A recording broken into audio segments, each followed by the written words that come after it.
with part 2 of the Melbourne Punters Show, which is a review of last Saturday's meeting at Caulfield and a few other bits and bobs. Or as I like call it, Caulfield.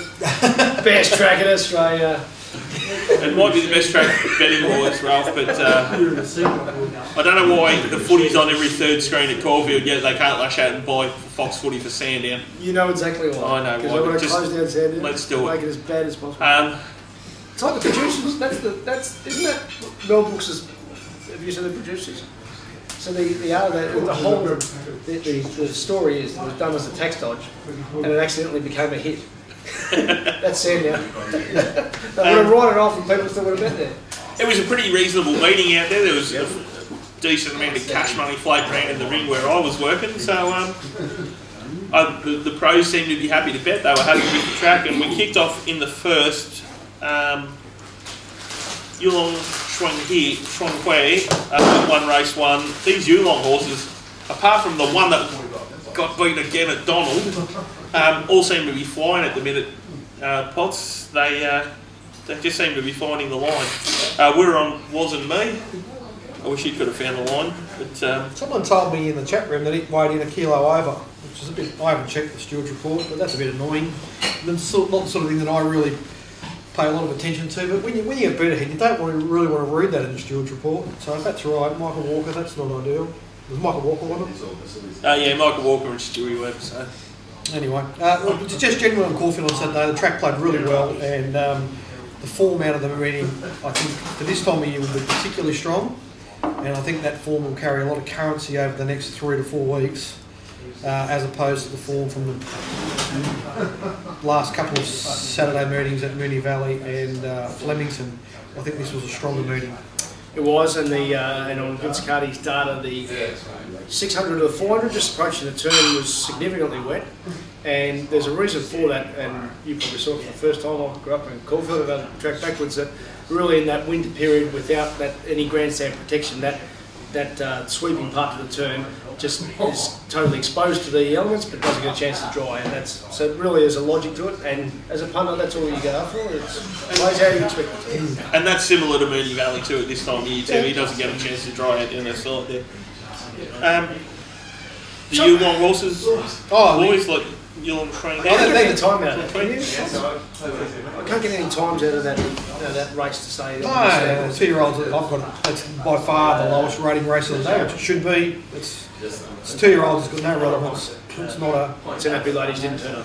Yeah, 10 happy ladies just it was had an issue. 100. Pulled up with an issue. So yeah, we just didn't want to race. But when the market comes for it, they race like that. You just got to say that's racing. And the other thing is, you just got to forgive it for next time. Especially if there was an issue, every joint in the world was tipping it. So I don't think it was one that you want to just throw out completely. So all the form out of the Moonee Valley race where it was in the most advantaged position, but ran well, has been very good. So I think that Moonee Valley race, which you intimated last time, Ralph, is going to stand up quite well with Artie Dutu and the blue jacket that won Trenchant.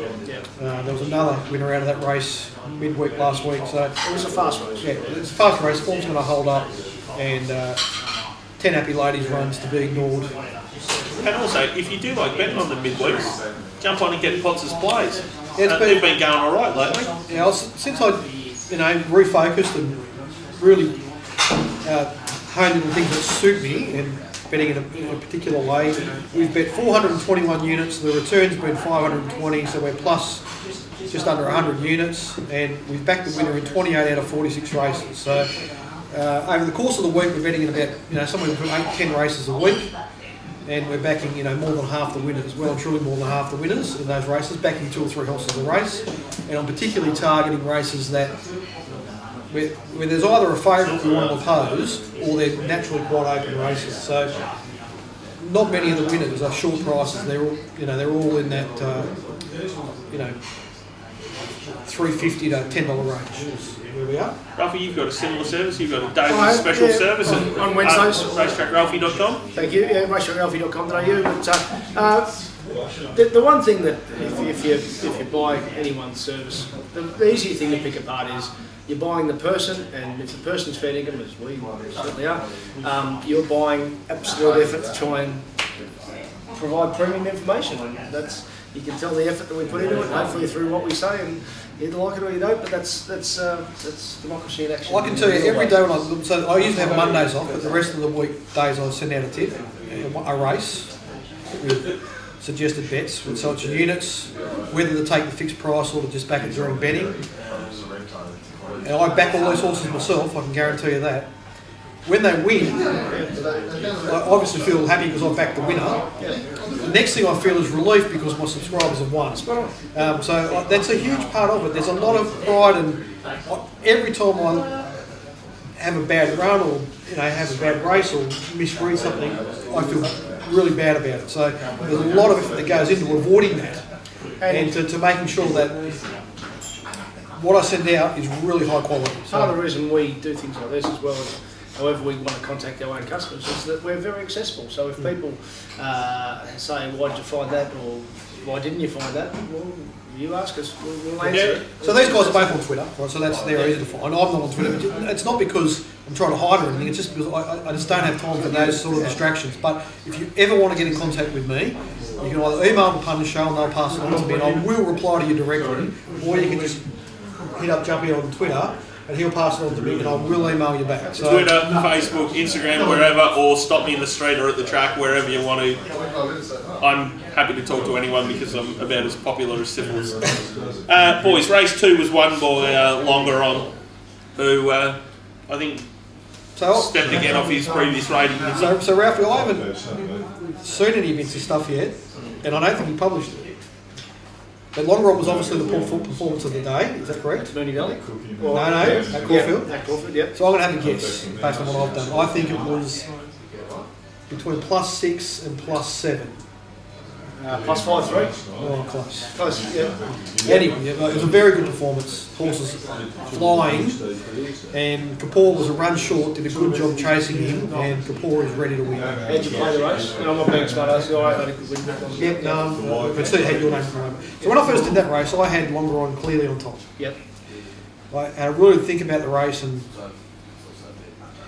I probably talked myself into a position where I needed to back other horses. Right. Okay, so I level staked Longeron and Self Sense. Yep. And I had something on Kapoor at the big odds. So, but I also won on the race because Longeron got out at such a good price. And that's the context I'm asking it because I was happy to oppose Bondiga right from the start. I'm just that whole Bondiga thing just shocks me because he's just such a mongrel of a horse. He's not.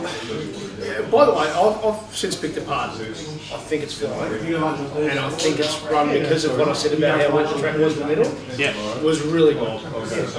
But sometimes you just got to go to fundamentals and punters. Now, and I would have been shattered if Longeron was beaten on his merits, and outside of whatever financial win or loss, because I thought here's a horse who 2 weeks ago was best of the day. Yep.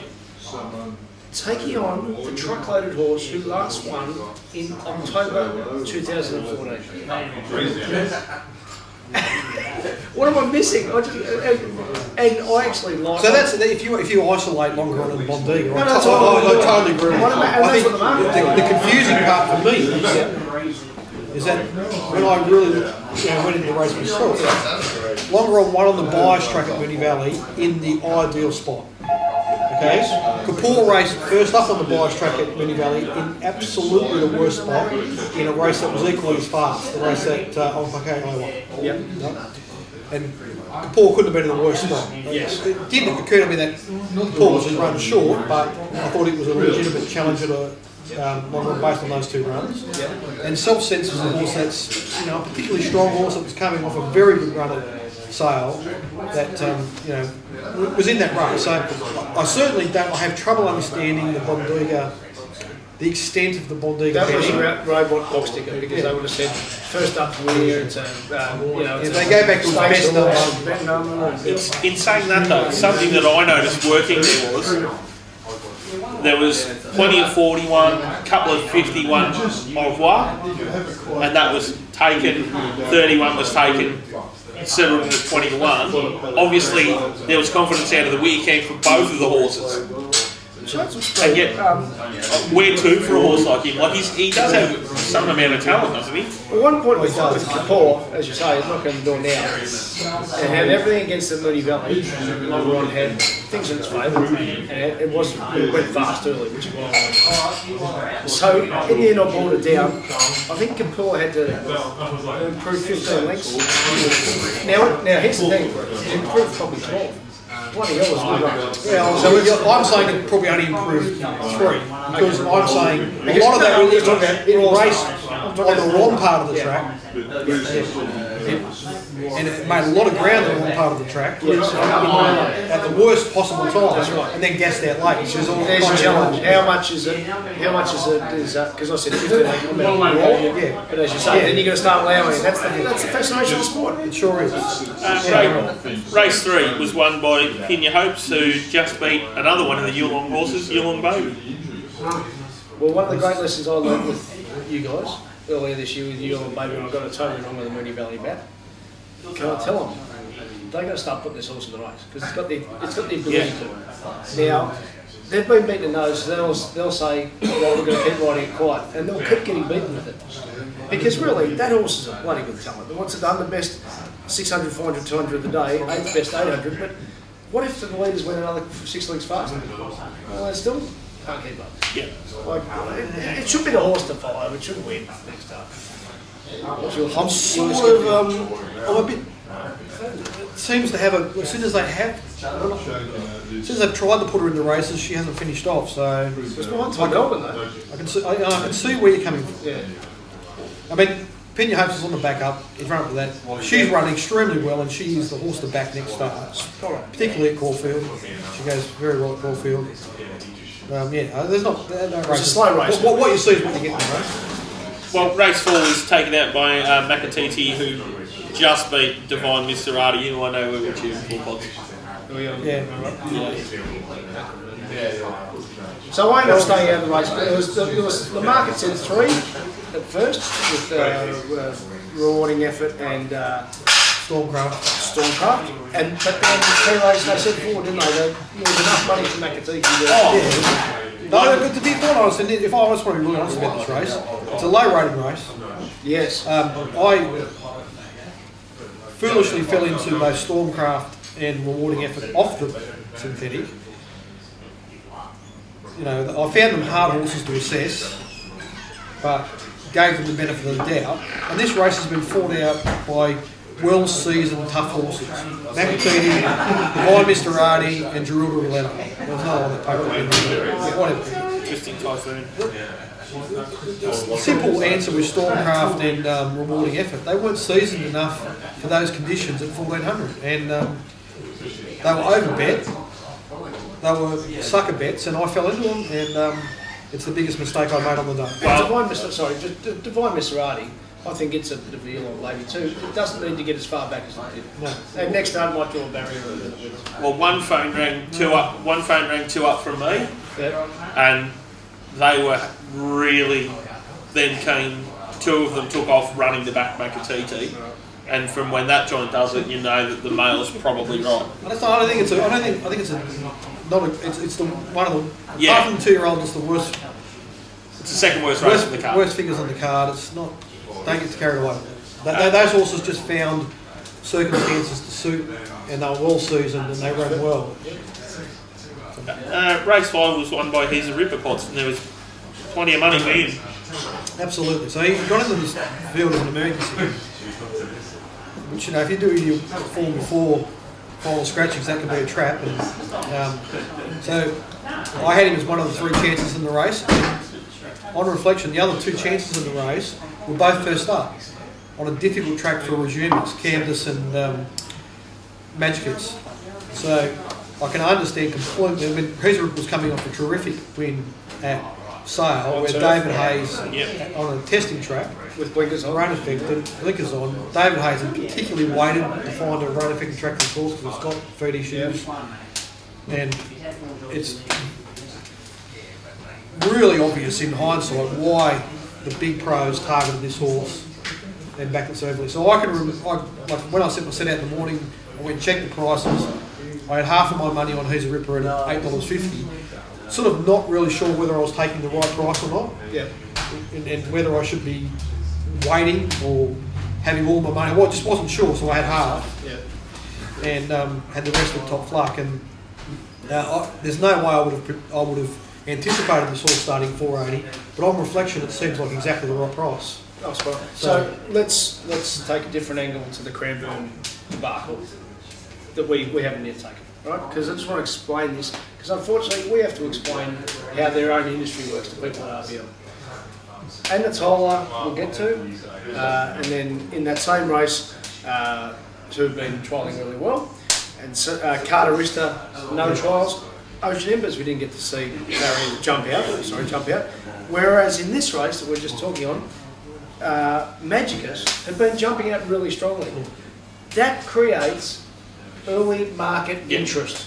That creates liquidity. It convinced me to back the horse. I would have been, to Chris Waller resume, I would have been very wary of it. Exactly. But because it had jumped out 5 days before the race, well, this horse has been giving a really strong test. They pushed it well past the finish post. That jump out convinced me to back Magicus.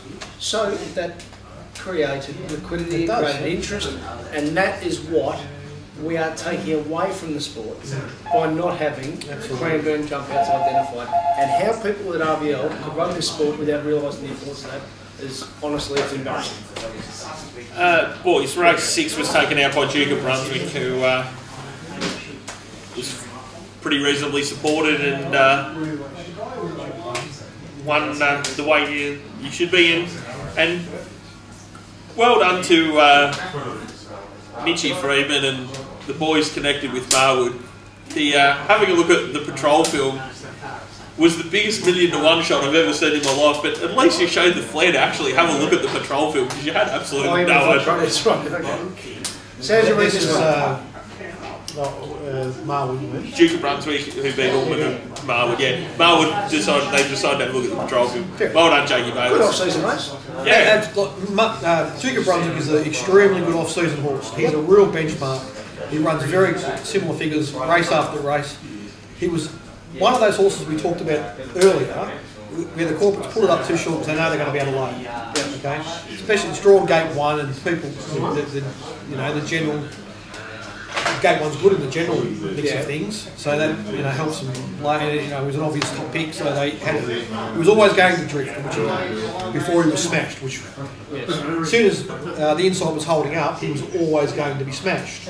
And the key component of the race was the level of support for Ormond. And Ormond was reasonably firm in the market, but he wasn't. He wasn't Bondiga firm. If he had been Bondiga firm, they would have been very close.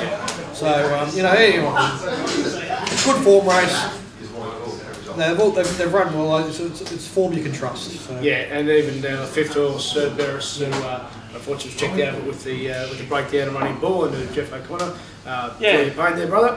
So that's terrible news there. But I think we can really trust this. I've got one query though on Duke of Brunswick. I reckon he'd be in dynamic 1200 straight race. Because his best figure was at Caulfield that day in January 8. I just wonder if he got into a high pressure 1400 now ago. I'm not saying no, but I'm just saying it's a query. And he sort of over races at the moment. Like if you get some ones that aren't really strongly run, he over races, so he sort of uses energy anyway. So. But he's just a good horse for this time of year. He's a very good benchmark. And Marwood back onto a slightly wetter track where you can run on. I think it's definitely a race for those boys there. But he's okay, right? Yeah. Race 7 was apparently I missed this one. Posse decided to throw a little bit on it in the chat room.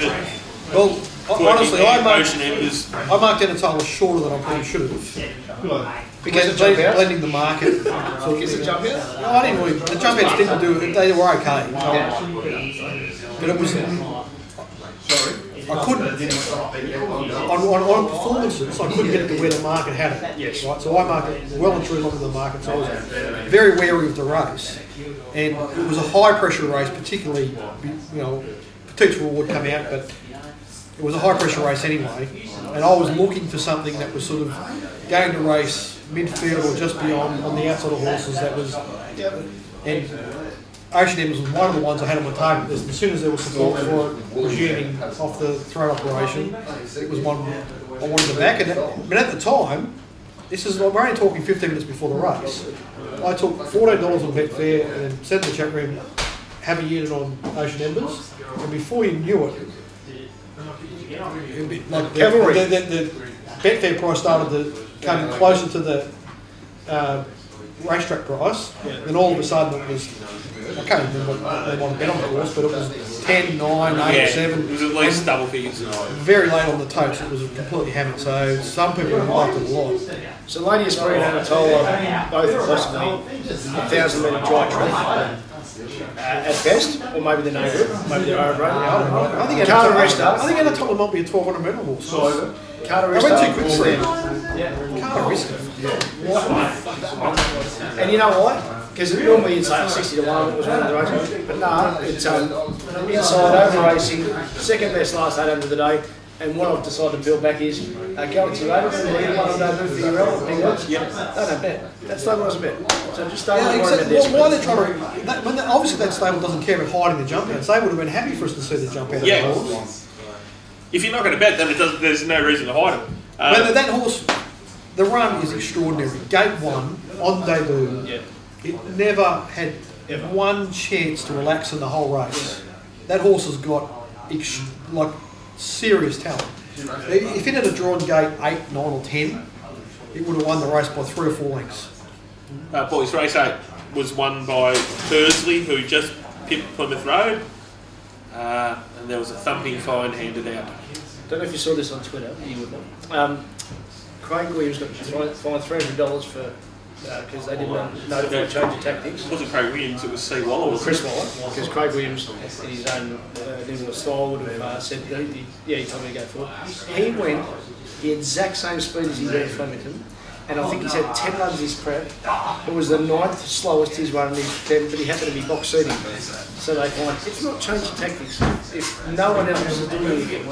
Again, do I need to start the... I just want everyone to know here, I'm not ignoring Ralph, I'm just keeping an eye on the screen over there. Gift the music's about to run. DK's gift the music's about to jump.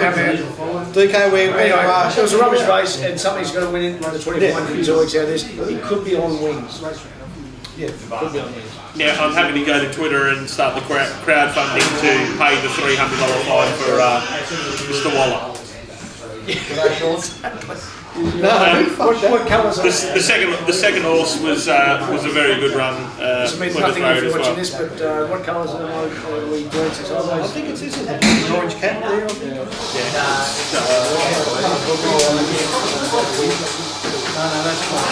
So while you're doing that, we'll get to the last. A lot of love backs up this week over 1400. Can it win? Now, I don't know who bookmaker on earth that won on this race. It was a complete strip out for every bookie that I spoke to. Because in the end, they went to the obvious route. Well, it just seemed to pan out that way, and it's got the orange. DK's horse has got the orange horse. It's running around the outside, widest runner. It's going to be very difficult to win from there. No, running on okay. He's running on okay, but I think he might be too far back here. If he could run third, it would be very nice. They're taking forever because she'll look something. So, a lot of love backs up this week. Gift of Music's going to run about 4th or 5th. Well, good run, considering he didn't draw particularly well. I think in the end the truckload jumpy came for it because by then we knew we could trust what the track was doing. The track was wet but not significantly wet like and it was rails early, slightly off, come down the outside a little bit later on. Trust him, still and done. He's riding so well. He's in the title for the running for the apprentices title, isn't he? So it was very good. So it's going to be very underneath this week. Yeah, she's a solid enough mare. It's a nothing race. It means nothing to me. I don't say about it really. Horses to follow from the meeting, guys. I would say Canvas, and I would say Your Own Baby. Carterista. And Carterista.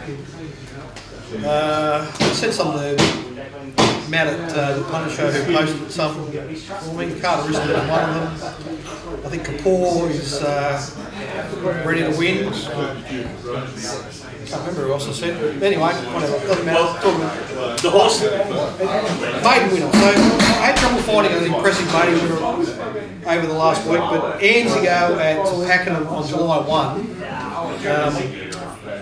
for a Kiwi trainer that's come there from Sydney to Melbourne. So I can't think of his name off the top of my head, but anyway, he won well. Dave Thompson. And It wasn't Dave Thompson. Anyway, Anzio's a maiden winner that won particularly well. And the horse that ran second to a wee is ready to win a maiden, I think. So, anyway. I've got a jumper to follow. I was at Sandown. You were wearing a jumper to follow. Not Sandown. I was at Pakenham last Sunday for their inaugural jumps meeting, and that was a huge win for the industry. That was the biggest crowd I'd seen at Pakenham probably since opening day. Did Rick call? No, Rick didn't call. The only thing that they could have probably improved on was why on earth they decided to punish the participants by running the last at 10 minutes to 6. I'll never know, because by that stage the crowd had been tight. It got to about 4:30 and they said, we better get home for tea here. Extra Zero ran second. He needs a dry track. He'll probably get one at Bendigo and Dressler Hurdle Day, and if he does, he'll be winning there. The good part about that last race, that 26 Jumpy, was one of our previous horses to follow on the show, Downhearted.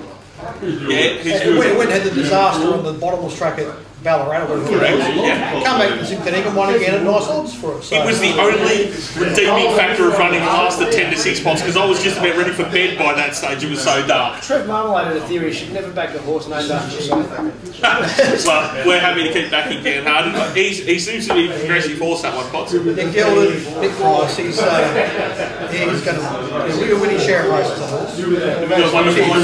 No, Martinez. Racetrackralphie.com.au to get Ralphie stuff. One to follow. Potts' plays. He'll have a set for Sandown tomorrow. I'm quietly confident about Yeah, tomorrow. there's a NJ for us tomorrow, so I am really looking forward to that meeting. And again on Saturday, you'll find me around the track somewhere. Come and ask for a turn of the board. All right. Good luck, everyone. Good punting, Speak to you soon.